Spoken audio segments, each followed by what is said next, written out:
இத தண்ணி ஊத்தி நைஸா அரைச்சு எடுத்துக்கிடுவோம். இது அப்படியே இருக்கட்டும். நல்லெண்ணெய் ஊத்திக்கலாம். வெந்தயம் போட்டுக்கலாம்.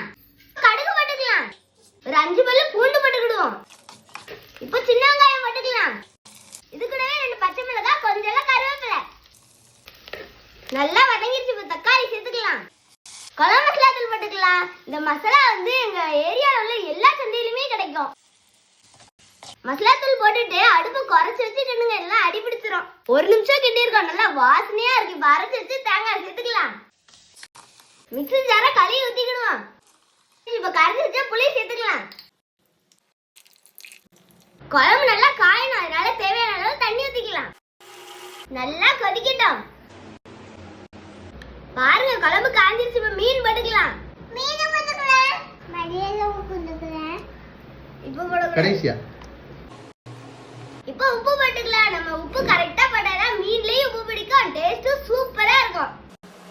அவ்வளவுதான், மீன் குழம்பு ரெடி ஆயிடுச்சு. மல்லித்தலை போட்டு ஒரு 10 நிமிஷம் கழிச்சு சாப்பிட்டு பார்ப்போம்.